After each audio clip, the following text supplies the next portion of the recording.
Hi everyone, welcome back to my channel M for math by Farooq sir. Hope कि आपने पहले वाली video enjoy की होंगी और उसको अच्छे से समझा भी होगा। अगर कोई डाउट हो तो आप मुझे कमेंट्स करके पूछ सकते हैं, ठीक है। तो आगे बढ़े। यहाँ पे हमारा जो 8th क्लास का टॉपिक है, सेकेंड चैप्टर चल रहा था पैरेलल लाइन्स एंड ट्रांसवर्सल, ठीक है। अब यहाँ पे जो हम पहले 2 क्वेश्चन हमने कर लिए हैं, अभी हमको आगे क्वेश्चन नंबर 3 के ऊपर डिस्कस करना है। तो यहाँ पे पहले तो आप देख लीजिएगा before going to any answer, ठीक है ना। आप पहले ना क्वेश्चन को जो फिगर रहेगा उसको समझ लेने की कोशिश कीजिए ज़रा। यहाँ भी क्या हो रहा है कि line L is parallel to line M and line P is parallel to line Q, ठीक है।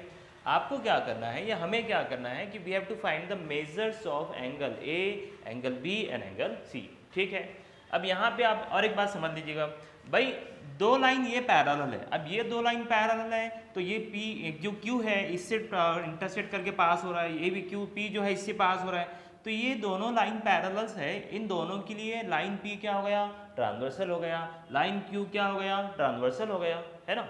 ओके, अब यहाँ पे एक बात समझ लीजिएगा भाई, मुझे ना एंगल A फाइंड आउट करना है या A की वैल्यू को फाइंड आउट करना है। तो मैंने क्या किया कि मैं ये देखता हूँ कि भाई यहाँ पर अगर मेरे पास एक लाइन है इस तरह से, और यहाँ पे एक लाइन है उसका नाम क्या दिया हुआ है P है, और यहाँ पे एक लाइन है उसका नाम क्या दिया हुआ है बेटे Q है, ठीक है।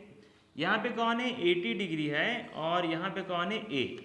अब आप बताएं ये दोनों कौन से एंगल्स हुए, इंटीरियर एंगल्स हुए। कौन से एंगल्स हुए, इंटीरियर एंगल्स हुए। किसके लिए, लाइन P और लाइन Q के लिए, लाइन P और लाइन Q के लिए। तो यहाँ पे हम लोग क्या करेंगे, आपको नोट करना पड़ेगा। आपको क्या नोट करना पड़ेगा कि हम जो भी वैल्यूज को फाइंड आउट करना चाह रहे हैं उसमें P मतलब पैरेलल कौन है, ट्रांसवर्सल कौन है, पैरेलल कौन है, ट्रांसवर्सल कौन है, ठीक है ना। तो यहाँ पे देख लीजिएगा, आपने सॉल्यूशन में क्या लिखा, लाइन P जो है वो पैरेलल है किसके, लाइन Q के, एंड ये लाइन L जो है, लाइन L कौन है, ट्रांसवर्सल है, ठीक है ना। And line L is a transversal, line L is a transversal, ठीक है ना भाई। अब आप बताएं, if 2 lines are parallel then what about these angles, these angles are interior angles. Okay, so मैं क्या पूछ रहा था आपसे कि if 2 lines are parallel then interior angles are supplementary, ठीक है ना, इंटीरियर एंगल्स आर सप्लीमेंट्री। तो यहाँ पे एक बात समझ दीजिएगा आप, अब इंटीरियर एंगल सप्लीमेंट्री, देखो भाई इससे पहले भी मैं बोला आपको, ठीक है ना, ध्यान देना जरा, क्या कि इफ 2 लाइन्स आर सप्लीमेंट्री या फिर सॉरी 2 एंगल्स आर सप्लीमेंट्री, उसका आंसर क्या होता है, and if 2 angles are complementary angles then उसका आंसर क्या होता है। प्रीवियस वीडियोस को आप अच्छे से देख लेना।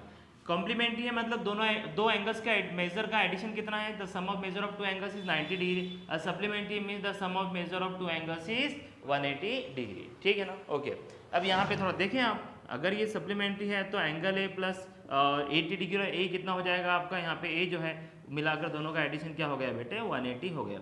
आपको रेफरेंसेस भी लिखना पड़ेगा, इससे पहले भी मैं आपसे कहा था। क्या आएगा आंसर यहाँ पे कि ये जो है ना सर इंटीरियर एंगल से। ओके ठीक है भाई, तो ये कौन से एंगल हो गए, इंटीरियर एंगल। अब आपको फाइंड आउट किसका आंसर करना है, एंगल ए।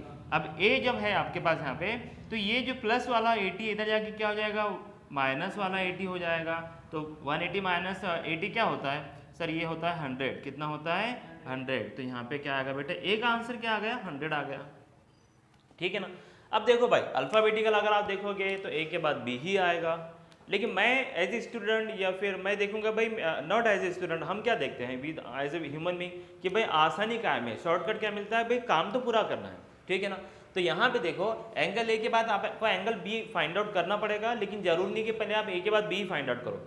मुझे अगर ए के बाद पहले सी इजीली मिलता है तो मैं सी के साथ जाऊंगा, ठीक है ना। अब यहाँ पे मैंने सी के लिए ड्रॉ किया, एक बात सुन लो। अब मैंने क्या कहा आपसे, मुझे एंगल सी को पहले फाइंड आउट करना है। अच्छा ठीक है भाई, कर लो। अब यहाँ पे आप देखो, ये जो सी है ये स्ट्रेट लाइन जो दिख रहा है आपको, इस तरह की जो लाइन आ रही है यहाँ पे, तो एक इधर एंगल है एक इधर एंगल है। मैं उसकी फिर फिगर ड्रॉ कर देता हूँ। यहाँ पे इस तरह से ये हो गया आपके लिए, यहाँ पे क्या दिया हुआ है 80 डिग्री और यहाँ पे क्या दिया हुआ है सी। ओके, तो ये कौन सी लाइन है बेटे, आप देखें जरा इसको, सर ये लाइन एल है और ये एम है। ओके, तो ये दोनों लाइन के लिए ये जो लाइन पी है, ये दो एल और एम जो दिख रहा है ना, इन दोनों के लिए जो लाइन पी है क्या हो गया, ट्रांसवर्सल हो गया।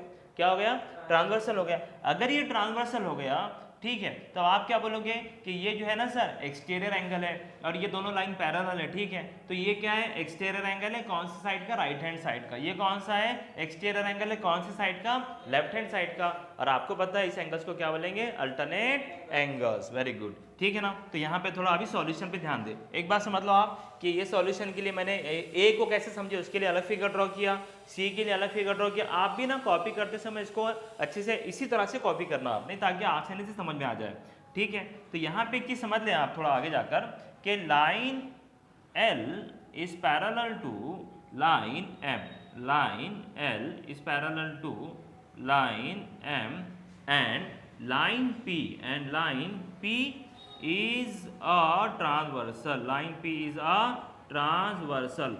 देखो भाई आपको ना 1 2 3 4 5 ये तीनों चीज़ें याद रखनी है, सॉरी 5 चीज़ें ऐसी जो याद रखनी है, जिसमें से ये जो है ना ये कब याद, मतलब कब रहेगा, when two lines intersect each other. Sir कौन सी वाली बात कर रहे हैं आप? हम बात कर रहे हैं बेटे लीनियर पेयर ऑफ एंगल्स वाली और वर्टिकली अपोजिट एंगल्स वाली, ठीक है ना।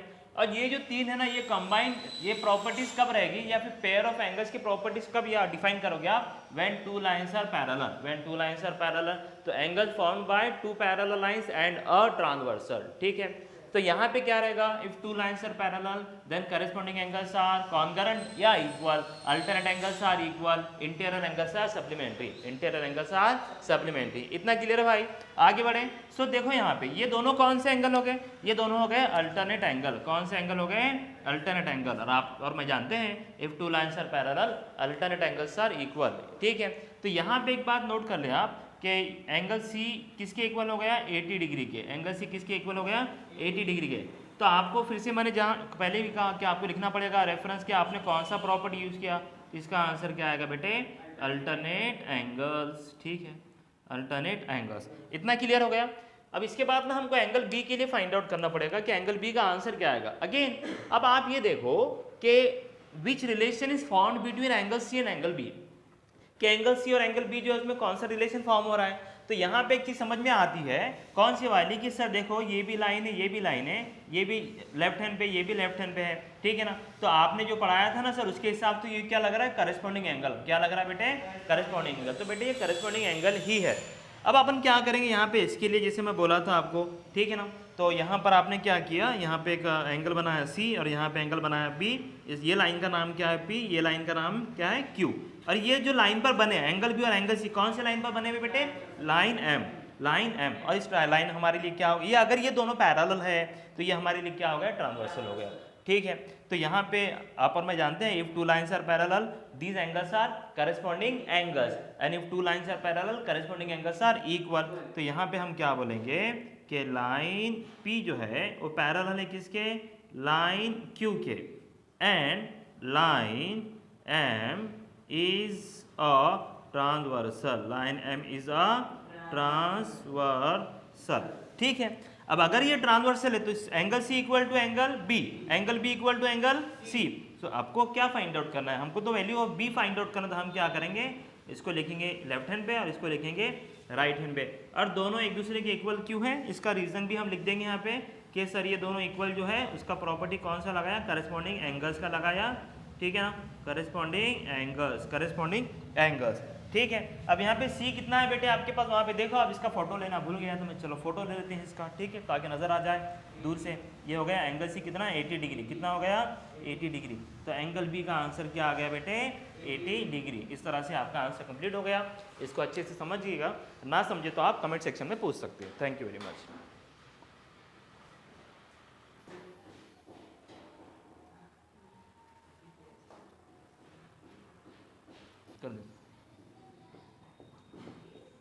ठीक है। So come to next question, question number 4। यहाँ पे ना आपको दो पैरेलल लाइन दिया हुआ है, line A is parallel to line B, और ये कौन सा लाइन दिया हुआ है आपके पास? Line L. Line L is a transversal, line L is a transversal. बहुत ही पहली बात तो समझ लो, यहाँ पे ना लिखा हुआ है स्टार। स्टार मतलब लिखा हुआ मतलब प्रिंटेड है, उसका मतलब होता है हॉर्ट्स होता है। क्या होता है? हॉर्ट्स। तो उसका क्या कहना आता कि भाई टेक्स्ट बुक वाले का कि ये हमने आपको स्टार वाले जो क्वेश्चन है वो हॉर्ट्स में आएंगे। हॉर्ट्स में मतलब किधर आएंगे? Higher order thinking skill, higher order thinking skill. मतलब उसका कहना है कि इस तरह के क्वेश्चन सॉल्व करने के लिए आपको थोड़ा ज़्यादा सोचना पड़ेगा, ठीक है। ऐसा कुछ है नहीं, आप देख लेना यहाँ पे। मुझे आप बताओ ये दोनों कौन से एंगल है? अपोजिट एंगल है। अपोजिट एंगल्स क्या रहते हैं? इक्वल रहते हैं। ये दोनों कौन से एंगल है? लीनियर पेयर ऑफ एंगल्स है। कौन से एंगल है? लीनियर पेयर ऑफ एंगल्स है, ठीक है ना। तो linear pair of angle supplementary होते हैं, तो दोनों का आंसर क्या आएगा? 180 आएगा। अब 180 में से अब यहाँ पे मैंने सपोज कीजिए आपको ना 180 रुपीज़ चाहिए, ठीक है, कितना चाहिए आपको 180 रुपीज़ चाहिए। अब 180 रुपीज़ के लिए ना आपके पास ऑलरेडी 105 रुपीज़ है, 105 रुपीज़ है आपको और कितने रुपीज़ चाहिए, यस रुपीज़ 75 चाहिए। तो इसका आंसर कितना आ गया, 75 आ गया, ठीक है ना। पैसे की बात मैंने इसलिए समझाया क्योंकि पैसे की बात ना जल्दी समझ में आती है, दूसरी बात समझ में नहीं आती वो, क्योंकि पैसा तो सबको चाहिए ना भाई, ठीक है। चलें, सो एक चीज़ ये होगी। दूसरी बात क्या है, these two lines are parallel, then what about these two angles, sir these two angles are corresponding angles, कि भाई दिख रहा है करस्पॉन्डिंग एंगल, करस्पॉन्डिंग एंगल तो दिख रहा, इक्वल होने की कंडीशन क्या है, if two lines are parallel. तो क्वेश्चन में क्या बोला उन्हें कि बोले भैया देखो ये दोनों लाइन्स क्या है, पैरेलल है, अगर ये दोनों लाइन पैरेलल है तो ये दोनों करस्पॉन्डिंग एंगल इक्वल रहेंगे, ठीक है। तो यहाँ पे आप थोड़ा गौर करें, मैं पहले क्या करता हूँ, चलो एक x की वैल्यू फाइंड आउट कर देंगे अपन, उसके बाद y की और उसके बाद z की, हालांकि अपन पहले z की भी वैल्यू फाइंड आउट कर सकते हैं। खैर यहाँ पे देखो सॉल्यूशन में क्या आएगा, line a is parallel to line b, ठीक है, and line l is a transversal, line l is a transversal, okay.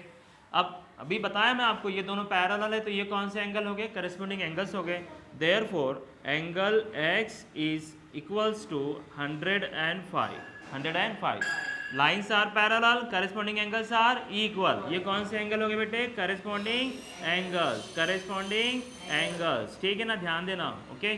तो ये हो गए बेटे करस्पॉन्डिंग एंगल्स, ओके। तो इसको आप क्या करो, फोटो ले लो कि भैया ये फोटो है, मतलब हमारा आंसर है, ताकि दिखने में आसान ये हो जाएगा ना, ठीक है।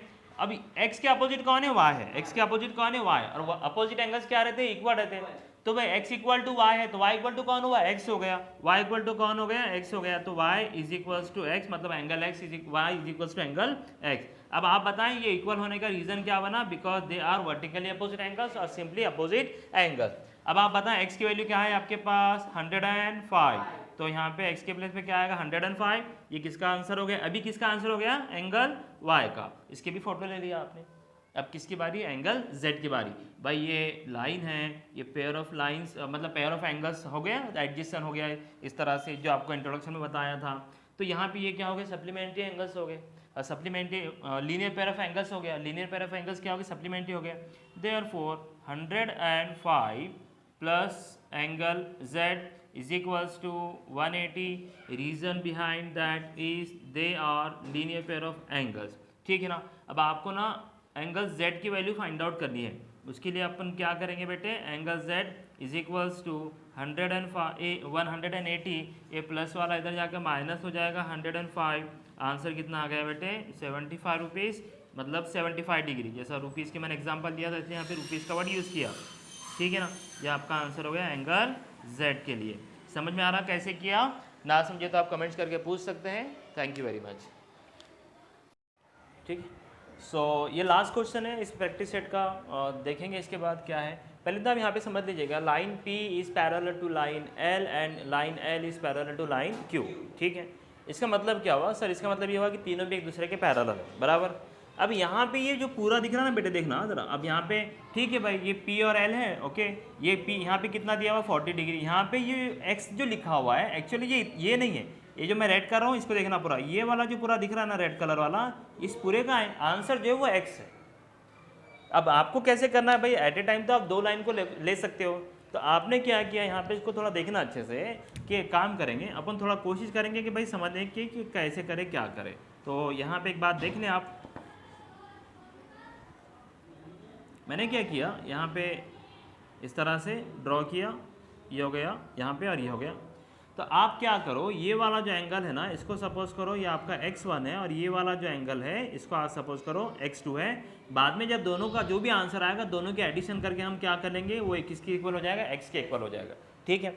आप पहले देखो यहाँ पे, मुझे बताओ ये 40 डिग्री और ये x1, 40 डिग्री और x1 कौन से एंगल हो गए, अल्टरनेट एंगल्स, चलेगा, वेरी गुड। तो यहाँ पे P और L दोनों क्या है, पैरेलल है, दोनों पैरेलल है, तो अल्टरनेट एंगल्स क्या हो गए, इक्वल हो गए। तो x1 का आंसर कितना आया 40 डिग्री, कितना आ गया 40 डिग्री। उसके बाद देखो 30 डिग्री और ये x2 दोनों क्या है, अल्टरनेट एंगल्स है। फिर से वही बात कि लाइन पैरेलल है तो अल्टरनेट एंगल्स क्या हो गए, इक्वल हो गए। तो बेटे x2 का आंसर क्या आ गया 30 डिग्री। देखो भाई ये कितना आया था 40, ये कितना आया 30, तो दोनों का आंसर मिलाकर कितना होगा 40 + 30 70 डिग्री। ठीक है, तो अपन एक एक करके यहाँ पे सॉल्व करेंगे। तो आपको पहले मेंशन करना पड़ेगा कि कौन सी लाइन्स पैरेलल है और किसके ऊपर आप काम कर रहे हैं करके यहाँ पे। हाँ, तो आपने क्या बोला है कि यहाँ पे देखिए लाइन P जो है वो पैरेलल है लाइन L के। ठीक है, देयरफॉर अब यहाँ पे ट्रांसवर्सल नेम दिया हुआ नहीं भाई, ये ट्रांसवर्सल है, नाम नहीं दिया छोड़ दो, ठीक है ना, लेकिन इतना कंफर्म है कि आप ट्रांसवर्सल यहाँ पे ज़रूरी है और दिया हुआ भी है। तो यहाँ पे जो x1 है वो किसके इक्वल हो गया 40 डिग्री के, और ये दोनों इक्वल हो गए। इसका रीज़न क्या है बेटे कि ये है ना सर अल्टरनेट एंगल्स है। क्या है बेटे, अल्टरनेट एंगल्स। ठीक है, अल्टरनेट एंगल। उसके बाद यहाँ पे देखो ये वाला L और Q ये भी पैरेलल हो गए। तो भाई यहाँ पे ना लाइन L जो है वो पैरेलल है किसके, लाइन Q के। तो इसके बाद यहाँ पे 30 और x2 क्या हो गए, इक्वल हो गए। देयरफॉर x2 जो है वो इक्वल है किसके, 30 डिग्री के। किसके इक्वल है बेटे, 30 डिग्री के। इसको भी अपन ने आंसर बोल के यहाँ पे कर दिया फोटो लेके कि ये दोनों इक्वल हो गए। इक्वल होने की वजह क्या है बेटे यहाँ पे कि वो दोनों क्या है बेटे, अल्टरनेट एंगल्स है, अल्टरनेट एंगल्स है। अब देखो आप सपोज करो ये हमारा इक्वेशन नंबर 1 है और ये इक्वेशन नंबर 2 है, लेकिन आपको तो आंसर किसका चाहिए, x के लिए। तो देयरफॉर यहाँ पे आप क्या करोगे बेटे, इक्वेशन 1 प्लस इक्वेशन 2 करोगे, तब जाके आपके पास x का आंसर आएगा। ठीक है, तो यहाँ पे आप क्या करें बेटे, देखो x equal to x1 plus x2, x equal to x1 plus x2। अब x1 कितना है बेटे आपके पास, या फिर रहने दो, इसको देने की जरूरत ही नहीं, क्यों टाइम पर अपना टाइम वेस्ट करें और कंफ्यूजन क्रिएट करें। x1 कितना था बेटे आपके पास 40 डिग्री, प्लस x2 कितना था बेटे 30 डिग्री। दोनों का आंसर एडिशन करने पर क्या आ गया 70 डिग्री। तो ये क्या हो गया बेटे आपके पास x इक्वल टू 70 डिग्री। और यहाँ पे आपका प्रैक्टिस सेट 2.2 कंप्लीट हुआ। इसके बाद डिस्कस करेंगे 2.3 पे। Thank you very much.